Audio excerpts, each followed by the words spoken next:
निराहार करते हैं, बिल्कुल निर्जला एकादशी रखते हैं।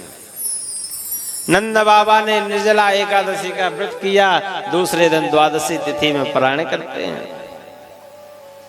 एकादशी बिल्कुल निरंतर नियम पूर्वक ही, पर रात्रि को 4 बजे उनका नियम था जमुना जी में स्नान करने का, पर भ्रमवश उनको रात्रि 12 बजे ही ऐसा अनुभव हुआ कि मानो प्रातः के 4 बज गए हो। तो कुछ ग्वाल बालों को नंद बाबा ने बुलाया और कहा कि चलो यमुना में स्नान करने चलते हैं। रात्रि के 12 बजे हमारे नंद बाबा कुछ ग्वाल बालों के साथ में यमुना स्नान करने गए, पर यमुना में स्नान किया रात्रि को, तो यमुना जी में डुबकी लगाई, पर डुबकी लगाई पर वापस नहीं आए। क्यों?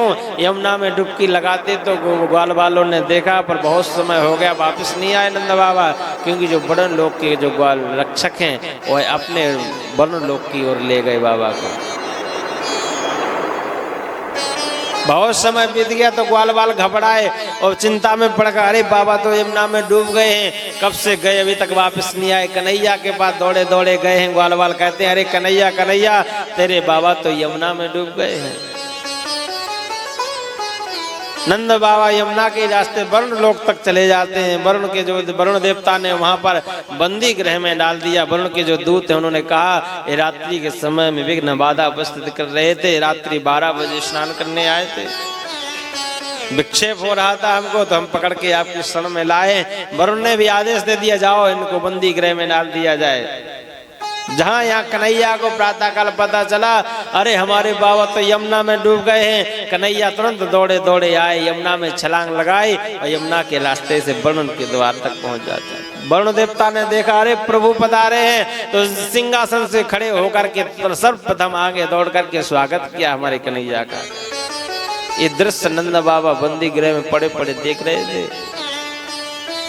नंद बाबा कहते हैं, अरे देखो ये एक तरफ से देखो, ये हमको बंदी गृह में डाले, पर मेरे लाला के सामने हाथ जोड़ करके खड़ा है।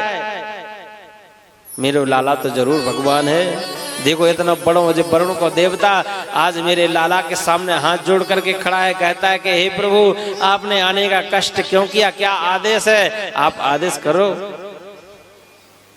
प्रभु ने जैसी दृष्टि डाली तो बंदी गृह में नंद बाबा पड़े हुए हैं। दृष्टि डालते ही हमारे कन्हैया कहते हैं, अरे वरुण तू मेरे लिए तो हाथ जोड़ रहा है, पर मेरे पिता को बंधन बना रखा है।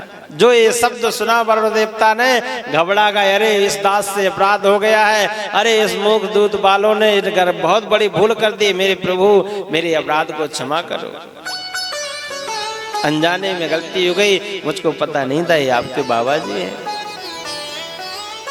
एक इशारे पर तुरंत वरुण ने अपने दूतों को आदेश दिया, नंद बाबा को बंधन मुक्त किया जाए। हमारे कन्हैया अपने बाबा को लेकर के पुनः यमुना के रास्ते से बाहर आते हैं, ब्रज प्रदेश में आते हैं, तो यहाँ पर नंद बाबा भयभीत होने लगते हैं। वो पहचान जाते हैं, वो जानने हैं, एक एक कथा को याद करते हैं, एक प्रसंग को याद करते हैं कि देखो वरुण क्या बोल रहे थे, अरे तू नारायण है, तू जगदीश्वर है, तू परमात्मा है।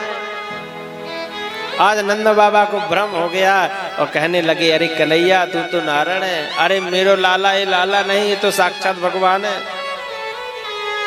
बोलो राधे राधे। आज नंद बाबा ने समस्त ग्वाल बालों को पूरी घटना सुनाई। वो कहा कि अरे मेरो लाला तो भगवान है, मेरो लाला तो साक्षात नारायण का अवतार है। जो ब्रजवासियों के बात पता चली नंद बाबा के माध्यम से कि समस्त ब्रजवासी आज कन्हैया से दूरियां बनाने लगे।